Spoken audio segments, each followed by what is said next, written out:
자, 오늘 같이 은혜 받을 말씀은 이사야 41장 8절에서 20절 말씀입니다. 저와 여러분들이 한 절씩 돌아가면서 교독하겠습니다. 그러나 나의 종 너 이스라엘아, 내가 택한 야곱아, 나의 벗 아브라함의 자손아, 내가 땅끝에서부터 너를 붙들며 땅 모퉁이에서부터 너를 부르고 네게 이르기를 너는 나의 종이라. 내가 너를 택하고 싫어하여 버리지 아니하였다 하였노라. 두려워하지 말라, 내가 너와 함께함이라. 놀라지 말라, 나는 내 하나님이 됨이라. 내가 너를 굳세게 하리라. 참으로 너를 도와주리라. 참으로 나의 의로운 오른손으로 너를 붙들리라. 보라, 네게 노하던 자들이 수치와 욕을 당할 것이요 너와 다투는 자들이 아무것도 아닌 것 같이 될 것이며 멸망할 것이라.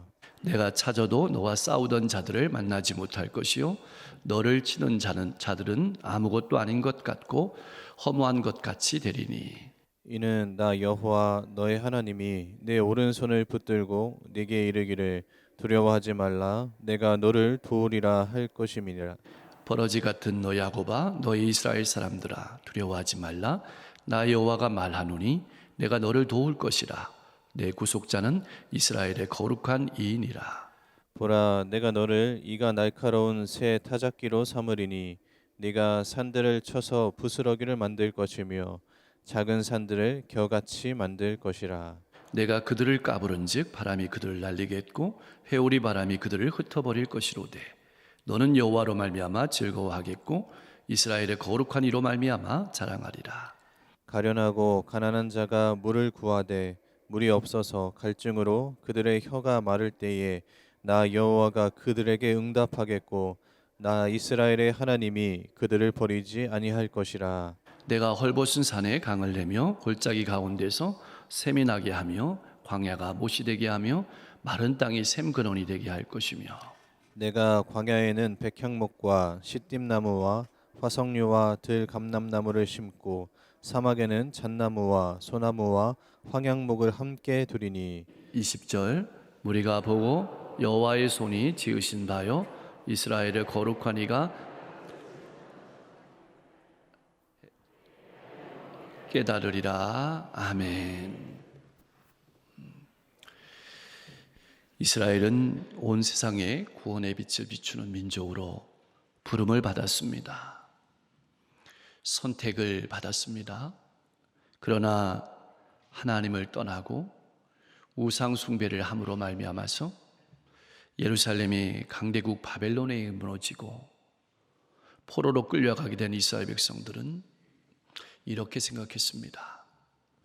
하나님께서는 더는 자신들에게 관심이 없고 자신들을 돌보지도 않으시고 자신들을 버렸다고 생각했습니다.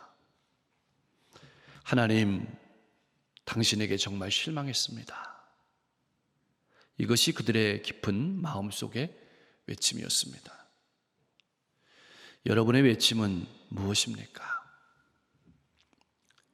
강대운 나라들에 의해서 오랜 시간 시달림을 당하면서 이스라엘 백성들은 하나님의 백성으로서의 정체성을 본질을 잃어버렸습니다. 하늘을 나는 독수리가 되어서 마음껏 하나님을 찬양하고 하나님을 높여야 하지만은 그들의 마음은 눈앞에 보이는 현실로 말미암아서 두려움으로 가득했습니다. 움츠러들었습니다. 작아지다가 결국 자신들을 버러지 같은 존재로 여기게 되었습니다.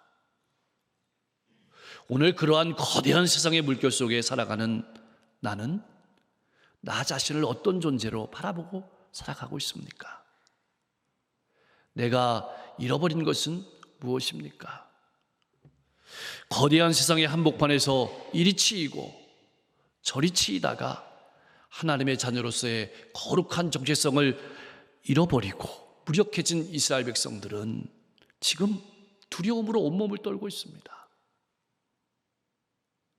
이스라엘 백성들은 200년 이상 강대국의 침략으로 유린당한 상처를 안고 있는 아픔이 있는 백성이었습니다.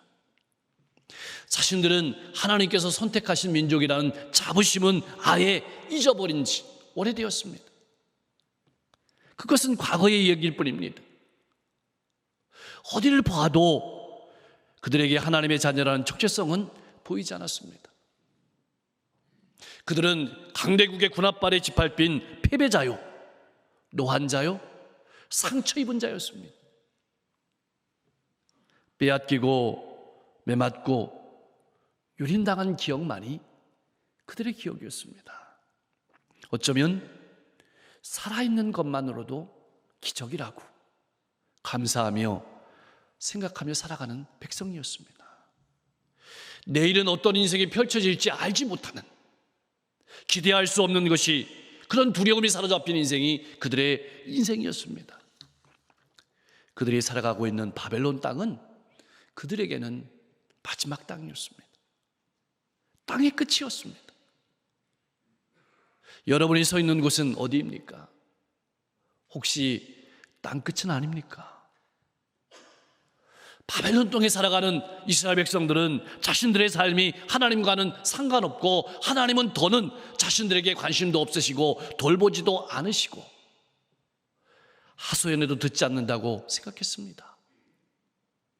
이리 치이고 저리 치이고 아무도 알아주지 않고 고통과 절망 가운데 살아가는 자신들을 바라보며 그들은 스스로를 버러지 같은 인생이라고 생각했습니다.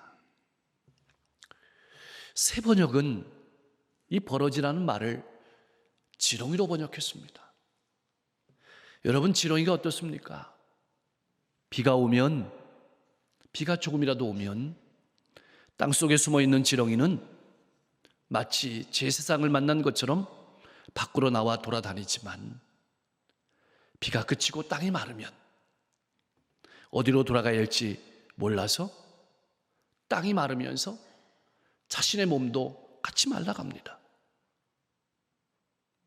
여러분, 그런 지렁이를 밟으면 꿈틀대고 아파하지만 그렇다고 그러한 상황을 헤쳐나갈 능력도 없습니다. 이것이 딱 이스라엘 백성들의 모습이었습니다. 가련하고 볼품없는 모습도 닮았고 흙을 파는 모습까지도 정확하게 닮았습니다. 포로로 잡혀간 이스라엘 백성들은 유프라테스 강가에서 강둑을 쌓으면서 운하를 만드는 작업을 하고 있었습니다. 흙을 푸고 있었습니다.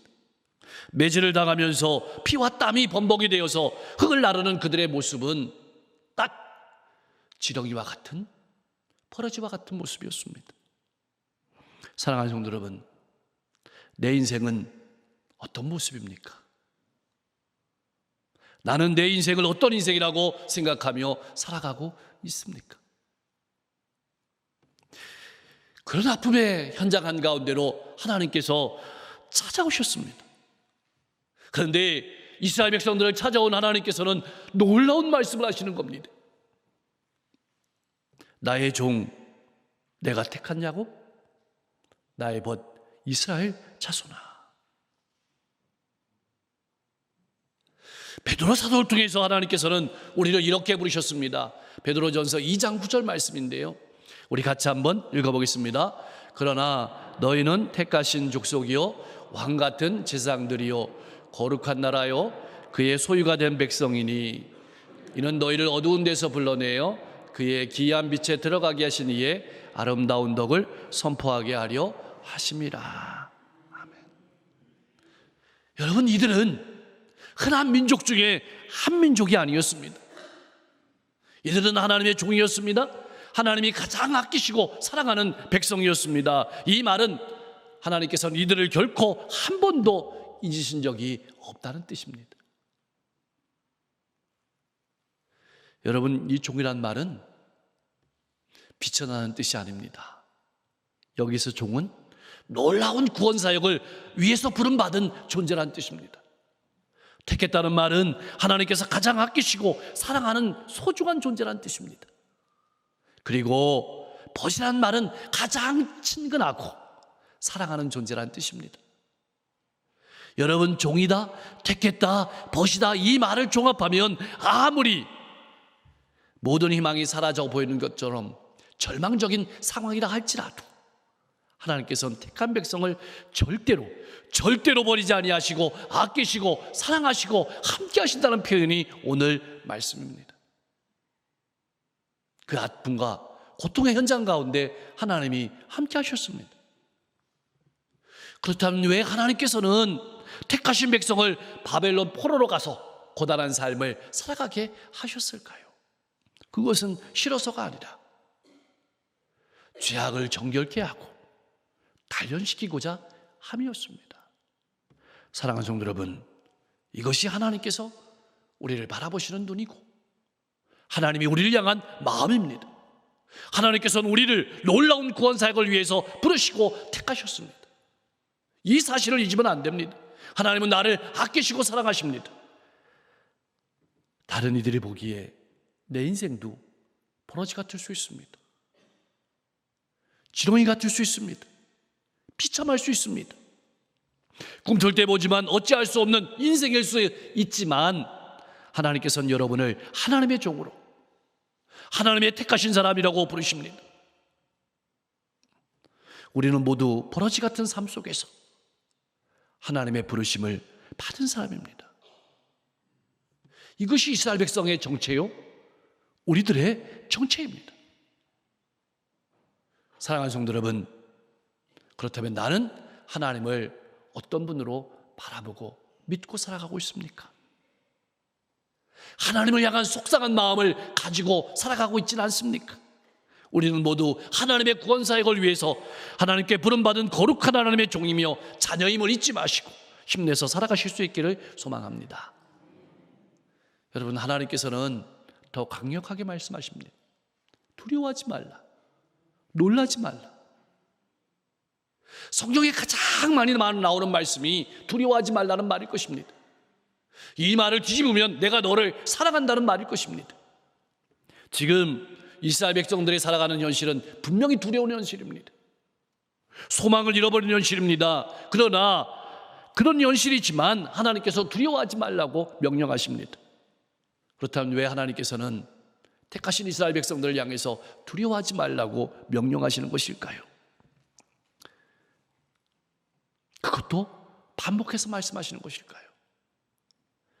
하나님께서 함께 하시고 하나님께서 도우실 것이기 때문입니다. 여러분, 우리가 인생을 살아가면서 아무리 상황이 어렵다 할지라도, 아무리 고단한 현실이라 할지라도, 우리 인생의 파도가 정말로 닥쳐온다 할지라도 왜 두려워하지 말아야 될 것이야? 두려워하지 말아야 될까요?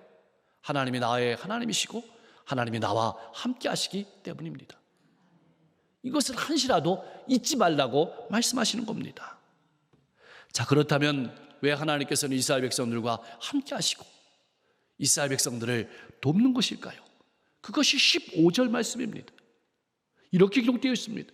보라, 내가 너를 이가 날카로운 새 타작기로 삼으리니 내가 산들을 쳐서 부스러기를 만들 것이며 작은 선들을 겨같이 만들 것이라. 여러분, 이 말씀은 이스라엘 백성들을 세계에서 제일 강한 나라가 되게 하신다는 뜻이 아닙니다. 이스라엘은 지금까지 한 번도 그런 적이 없습니다. 이 말은 하나님께서 열방의 압제 가운데서 지렁이 같은 삶을 살아가고 있는 이스라엘을 사용하셔서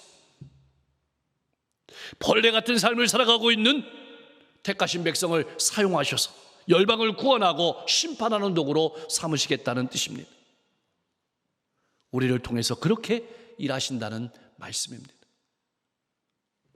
우리가 잘 아는 것처럼 타작기는 목재로 된 막대입니다.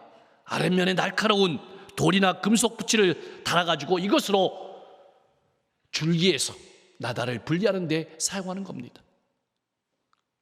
타작기로 산들을 쳐서 부스러기로 만들고 겨같이 만들겠다는 뜻입니다. 여러분, 여기서 산은 무엇입니까? 이스라엘 백성들 앞에 놓여 있는 문제를 말하는 겁니다. 우리 인생 앞에 놓여 있는 당면한 문제를 말합니다. 이스라엘 백성들 앞에 놓여 있는 문제는 어떤 문제일까요? 두 가지 문제가 있습니다. 전쟁을 치르면서 강대국들 때문에 큰 두려움이 있습니다. 전쟁의 아픔이 있습니다. 또 하나는 그 두려움이 심리적인 장애로 자리 잡았습니다. 피해의식이 있습니다. 패배주의가 있습니다. 뭘 해도 안 된다. 할 수 없다. 이런 높은 산들이 있습니다. 그것이 자리 잡았습니다. 하나님께서는 이 말씀은 어떤 말씀일까요? 눈앞에 보이는 적들도, 그리고 내 마음에 있는 적들도 모두 해체시킨다는 뜻입니다. 앞으로는 더는 근심하지 않고 살아가게 하시겠다는 뜻입니다. 이 말씀은 더 나아가서는 장차 인간의 몸을 입고 이 땅에 오실 예수 그리스도를 나타내는 말이기도 합니다. 예수님께서는 참으로 이가 날카로운 새 타작 기계입니다. 예수 그리스도의 말로 온 세상의 심판자이고 구원자가 되십니다. 주님을 따르는 자는 힘있게 설 것이지만 자신의 힘을 의지하고 세상을 의지하고 살아가는 사람들은 겨처럼 될 것입니다. 가루처럼 될 것입니다. 예수 그리스도 앞에서는 세상의 그 어떤 세력도 아무것도 아닌 것이 되고 그 아무리 강한 사단도 덧없는 존재일 뿐입니다.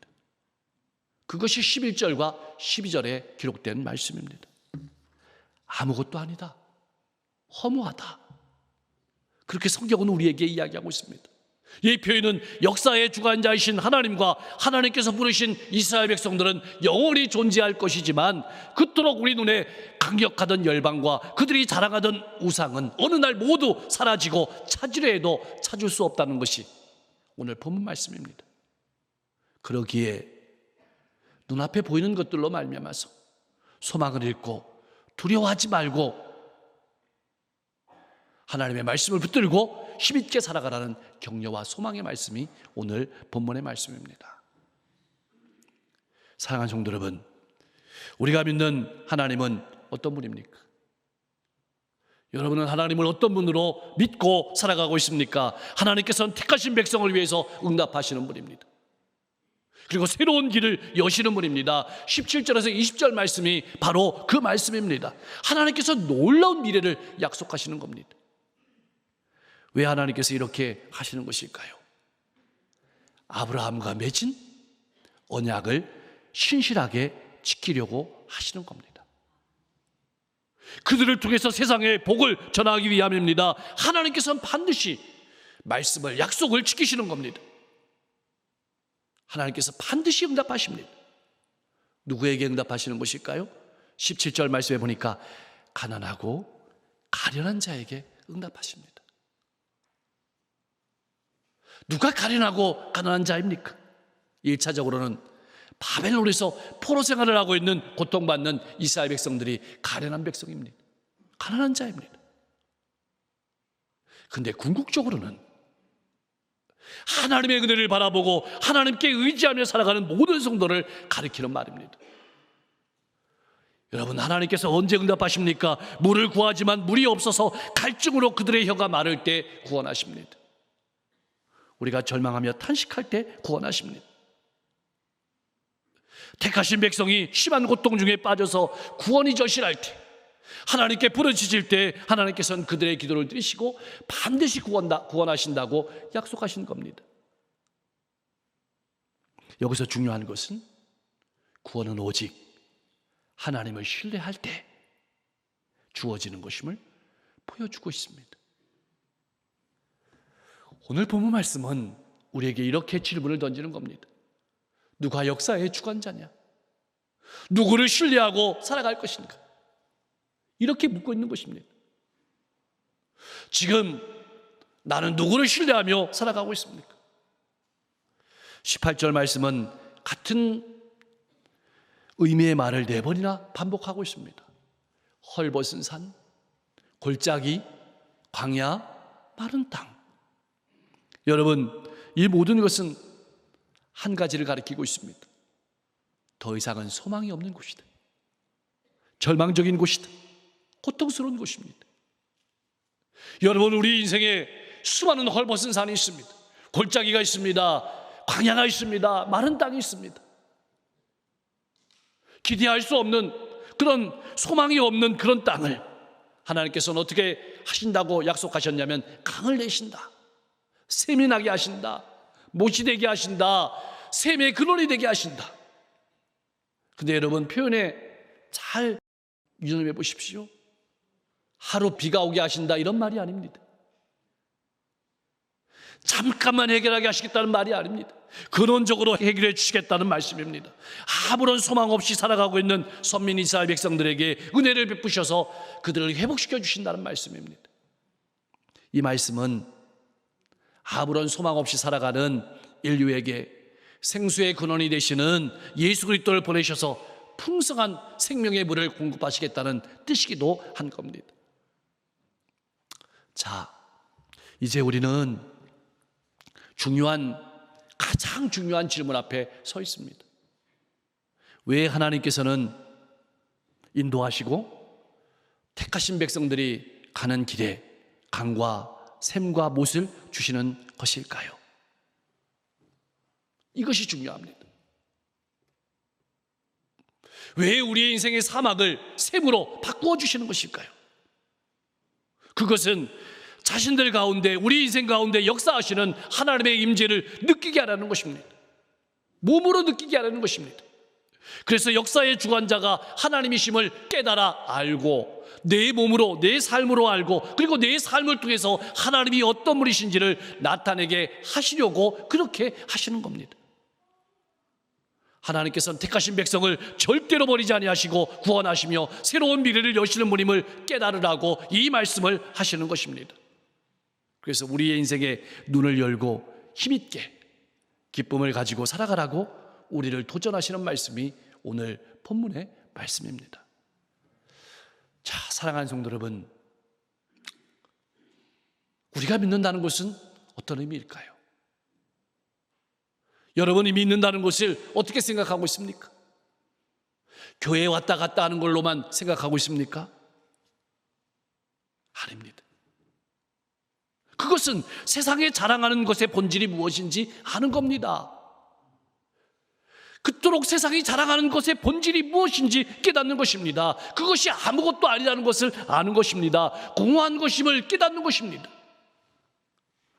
버러지와 같고 지렁이 같은 내가 하나님의 택하신 백성이요 종임을, 하나님의 뜻을 위해 세우신 새 타작기계임을 깨닫는 것입니다. 이것을 내 몸으로 아는 것입니다. 그리고 곧 이 말 하나님의 나라를 믿는 것이고 하나님께서 역사를 주관하고 계심을 믿는 것이 바로 믿는다는 말씀의 내용입니다. 하나님께서 나를 통해서 이런 일을 행하심을 믿을 때 우리 인생 가운데 어떤 절망이 있더라도, 어떤 고난이 있더라도, 어떤 아픔이 있더라도 그 가운데서 찬양하며 기쁨으로 살아가며 하나님을 나타내는 인생이 될 것입니다. 수많은 사람들을 위로하고 격려하며 소망 주는 삶이 될 것입니다. 사랑하는 성도 여러분, 하나님은 내 인생의 사망을 비옥한 땅으로 만들어서 물이 넘치도록 하시는 분입니다. 지금 나는 누구의 손에 붙들려 있습니까? 하나님의 은밀한 손에 붙들려 살아가고 있습니까? 아니면 세상에 붙들려 살아가고 있습니까? 언제나 나와 함께 하시는 하나님만 의지하고 미래를 향해 힘차게 나아가며 기쁨으로 찬양하며 하나님을 나타내며 살아가시는 성도님들이 되실 수 있기를 주님의 이름으로 간절히 축복합니다.